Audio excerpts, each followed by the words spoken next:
84 cover of the Likee TV na message and our channel is hit and subscribe and like it and drop the latest news content about your brain when you be a teen and your bora and send man the latest news on Apple panel.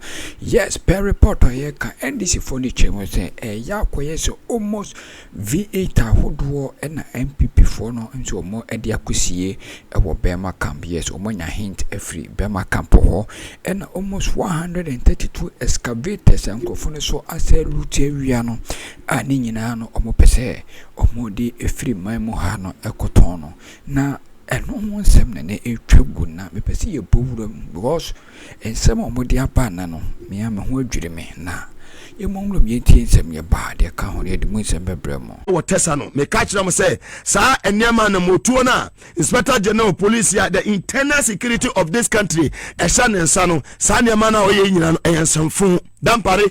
Watch me, watch my lips. Me say, "Son, man, and stop lobbying." We are the most useless IGP under the Fourth Republic. Yes, and enough is enough.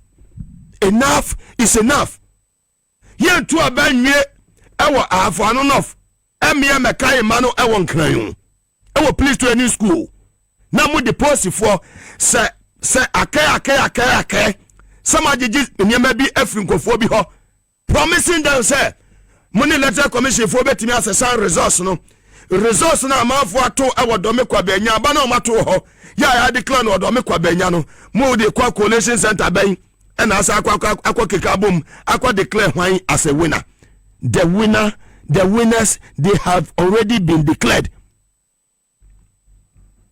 Mama for Ghana for kuma eni agro the lives of Dampare and the CRD boss at the anger Nyama funa mo yewo please to a new school hono please to a new school aye area ye tieni aya amanfo no mo bewura aye police service mu eho enye collection center.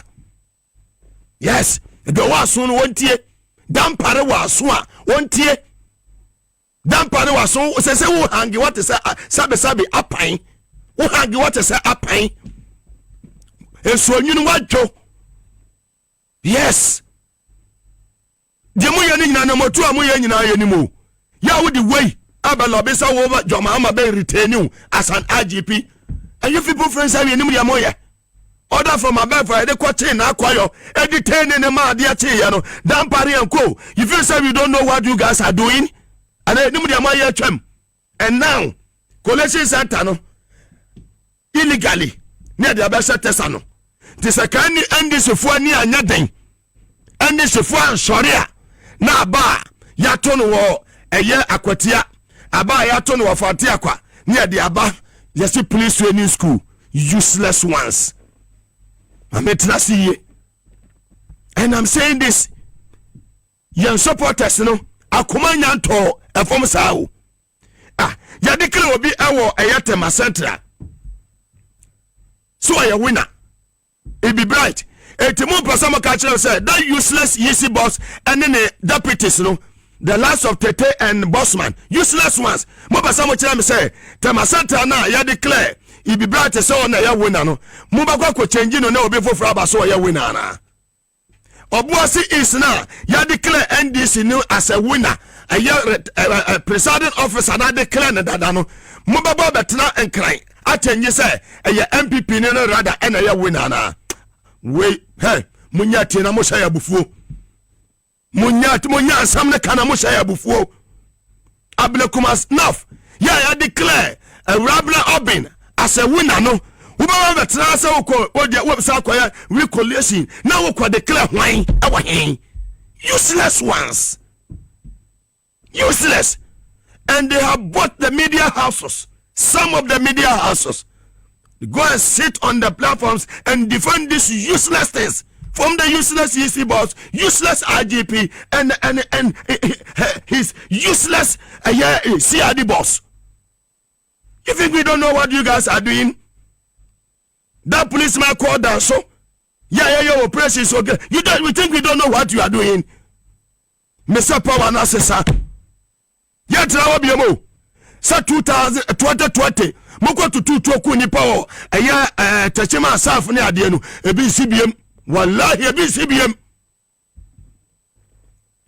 do so ya bema wa Ghana ha no ba bia constitution kire say ye to ba wie ne declare obi say oye winner yes say ahode nyina abeduru nkran ne aba be say resource amufri say ndi sabe ya wedie no mutwa ma enso ne ba firi ma ba ho mo say abufuo and some of us ye trafidie so a ye kasa che supporters no mutie yan ba ka so mutie say abonton be say abonton yes your purpose power ni ade awie to me na ni ade awie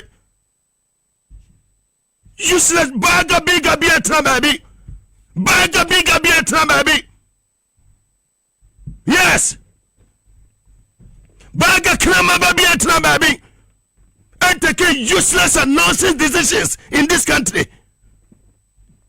Yes, victory is ours. We are on the winning side. Ya winning abano ma wo bia sorry ameka say ya kofa bele kumanov ya kofa wan mo try I'm sending a warning to you mo try. Yes, and it is alleged say Ablekumanov akeo aya pink sheet ni ade nyina enai ahomache 1:45 a.m. ni nyina ahye, and it is alleged say MP before na akwa she sa pink sheet no na ma say fa ho bay some am na declare no we na dada. What you say? This is a strategy. Sa class of schools a year was area ho nyina o makoshe no because Go Facebook like Power 97 TVS was at Ghana. Mama Germany, France, USA, many about 10 and we do birthday. Our America mem. Munina Moko Facebook Live. Mama Massachusetts. Our United States of America. Mama New York. More Bronx. Mutian UK 4. Mama Manchester, Coventry. Mama Leicester. Mama Liverpool. And a coaches and areas in Tottenham, North, South, East, London, baby. Go Facebook like Power 97. Our Germany, who Stuttgart, who Freiburg, and I say would hear me our Berlin, ko Facebook Live, who Italy, now would hear me our Modena, now would hear me, ko Facebook Live, Power 979, who UAE, now would hear me, ko Facebook Live, Power 979, Corredium, Uncle Foy Aye. Makoshino. Yeah, winning, and this year declare winner into your shipping sheet ahead. Yeah, shipping sheet ahead. The same thing happy in Tapa. Not so that for pay. Nothing, and no. Samahu ya declare a rabna obin krama babia sorry anya na dwe so be change resource bia e wo Ghana ha elikun makurugu it be bright obuasi is NDC na wa we no onwoti o ada na sa areas ya NDC awe no e na yisi for more problem me ni pa bon for papa. Yes, and I like what lawyer Addo Makro lawyer nyamkupo sha say NDC nya wo Yakupon shira say NDC anya lawyer Addo Makro yakura power ye trawa ama other radio stations no o man hena mo ne obi mo ntrase etufutu ngo Ghana fo ani ye trawa ama sivaka mo tufutu ngo Ghana fo ani power ne ne kura yen do so ya bema wa bema so obese san resource e wo these 5 constituencies no on pie no tra no we yes obeda yanya mawo me say in opposition the way am tia no me say sign me nya obi am ya bete ana me nya bete so da me nya bete da because tankoliga bigger tankoliga ne ba ne me nya bete da na do so ya bema no on try so ba ko say resource e wo eye do me kwa benya obakwa kwa say resource e wo eye Ablekumanov obakwa kwa say resource e wo Abwasi is baga bigger bia ne radio. My spirit is very high today.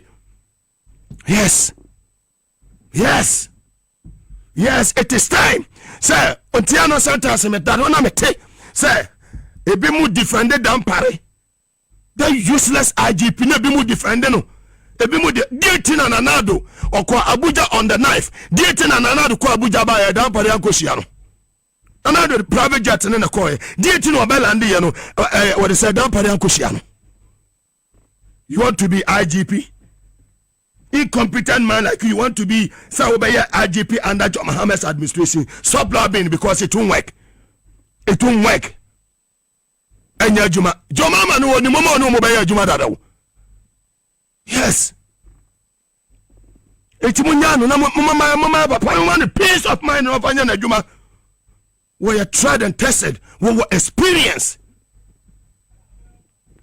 even obi ababa kron ma awrade Pentecost seminar where they were abamo we enya father for all amamo enya asoreba asemamamo a serious business serious governance and you dey magana for a time for serious business ya twa masabe ekofo bi ne nam chachai amachi o mo say wo munu omunnim dia papa chai no yenim ko ayakon ne dia bedu ba bia ya duo no yenim ko ayakon ne dia bedu ba bia ya duo no yes wo ko ne yenim ba bia sase ene nim ba bia ya ba bedu tuke zine te ni wundama yiki ma mitibam ya dawam bam tara sure nyine nefa bam nam bam na nye bugum o mudi agwa bo hu fire. Now they have started burning markets. Go to Kumasi race course, they burn more than 36 shops. Race course in Kumasi just to a baby. People think we don't know what we are doing. We are on the ground. Oppression say ya juma baby mo wi akase ni shani nyina mutie me se magini nyina ene asenso boache ake angels no office yese wo ene wo ma appointment wo bi my chief director na chief director no ho na ba ya adwuma osafo ma foka kire 2017 mo free say every fiana mamu nye mistake SIC ho Holista, don't make mistake. We acting CEO. Many mistake. Baby, I'm on we are casting the including Burma camp. Sakas in the Guano, Viet in the Prado, de Guano, Burma camp. And it's a mama, soldier for area Sakasano, but take control that in the spiritual we are moving the Akoso. You saw your Burman will move back. Come and see me be a Juma from the angels. Yes, I said it here yesterday. Say a year aviation 132 excavators. 132 excavators. Musi for mo come daba no mo si papers no mo de man awia no won fa mbra mi sesi a 132 excavators mo fi say ye di agro. Jato ene secretary usahwan sa major secretary we deploy am for ake edi omoko so omoko gina mama ayo oko boy e wotation no wo be yesterday wo be ma camp ho munim dia baba boys na wo do makogu aviation ho e wo sa eye excavators no let them move from that area as soon as possible. We are taking over power. Yes, Jatono ya oni in charge of that side ne filling station wa aviation one yesterday. Warehouse so amade land cruisers ni go nyina e ya mesere. The engines are working. Me here patrolling bia say me the soldier for na post for your operations you. Me say the engines are working. Atuabo gas was a region. Atuabo gas. Gas e nyina take control of everything. Don't make any move. Say wrong move say who the can ba kuku epia kofa baby. You be chere mama mu. Move say you be hama your mama bebre. Muji say your mama so Ghana for so friend no. Ya de ne ba say ba betena ho aha ma ne ma say ya na esida. John Mahama will succeed. Ghana bedi ye. Ghana ebedi ye. Fantastic. Move say ya wa mrama mo. Janda majuma naku. Sifo kan katachi afrifa mo ene oma ene ni obi mo janda majuwa ne Paul adoma chemo janda majuwa ne maguno. Yes, ene ye ne wotumi ye fa tumi ni so ni agro ye di tumi ne ba som Ghana for documents ne my brother. Fantastic. Documents ni ni kasi ni nyina what you see list of excavators at Medina Adenta Aviation Park. Anyway, chassis numbers, everything. Yeah. Muya, Secretary say utiemi. Jato, so utiemi. Excavators here 132. Yes. Ajuma Mugabe. Ajuma Mugabe. Many angels here no. Unti de bia. Ye mu bia. Ye tutu obia. Ye me pamo bia free in office. But ye juma no. Yes. These are the documents. make a wrong move na you adwe so obetu excavator no ho party bi and I wouldn't say satellite angels na set yes ho no your documents ni yes achira me show ato abodie no yes more fire atankolo abun fire suma enti ena Archbishop Duncan Williams woni asofo akukudafo bi omokosa His Excellency John Dramani Mahama komana mo se nkunimdie tumi aye ne dia na yetie ne ekoso ewo ho. Thank you, Mr. President. I believe that at the point the media will excuse us. So, but for now, we came with some few proposals to discuss as our guide. Most times when new president and government comes, there's a very high expectations that high expectation that everybody has, and so we know that expectations have to be managed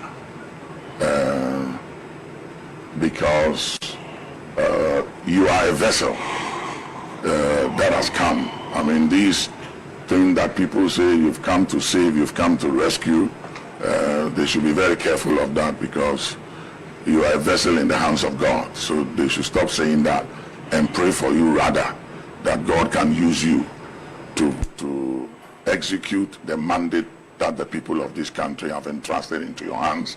I know it's a difficult challenge. During the time you were in opposition, we were talking one time and you were saying that Mama Lodina, you and her were talking, and it was like, what at all are you doing? You know, why are you standing for election with the kind of situation that we are facing and things are going through? But I think that was when you realized that it's a call and it's a mandate of God that you have to fulfill. And I remember that when we talked 2016, I had mentioned to you what I felt prophetically, that you have to leave, and at the right time you come again. And 2020 we met again with Honorable Elvis in my office, and I said to you that, Mr. President, you are not coming now, you will come after 2020. So when 2020 ended, I was very confident, irrespective of whatever anybody said, that it was your time to come back to fulfill mandate and to finish your unfinished business.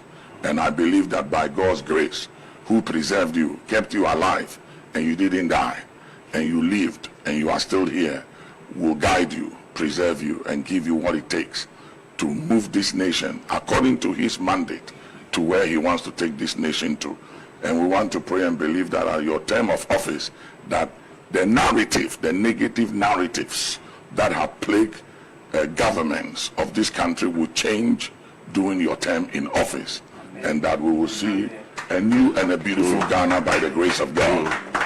In the book of Daniel, the 4th chapter and the 17th verse, the Bible says that all the living may know that the Most High rules in the affairs of men and give the kingdoms of men to whomsoever he wills. And it is very clear that what has happened in Ghana is the fulfillment of Daniel chapter 4 and the 7th. Very well, they say Nijiaba and the Archbishop Duncan Williams Action Chapel, so for Power Dano, Wakasa, and Paiboni de Diama, a year, His Excellency John Dramani Mahama. Na baby, I dream, I say, I saw for no best, I saw for no collection beba, or man will be ye, Sika beba, man for being you my year, a month for betting me at 12 more tight and be then I can kind. And yen guest.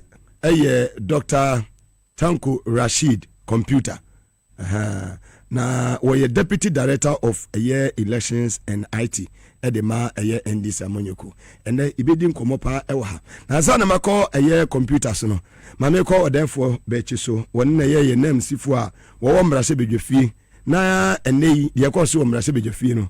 omo ye mu tew na fe dia ka nyina ene eye benada ntimeko solak na mene Dr. Solomon so akwatwetwe nkomo na dia ka ye dia bremo therefore makwaba senior reporter congratulations thank you mabo ajumo bibia ye fine de bibia we se mi hu Ghana for actually let me say bibia we se mi hu say what the excellence echiako all the 6 regions one eye wisdom Mr. Kahanya so abo ajuma pa ti mum miansa no bibia we se mi hu say mo the president elect echiako aba da oba de na se obo mo ba de makwaba very well na the course of parliament the course of parliament here big to be I'm say akoye chinije kakra if you say emrane say eto abawie na aban foforo no bekwa also ye akoma bosika eto no mfa bosome miensa bosome edika bosome etosome ni bosome etosome miensa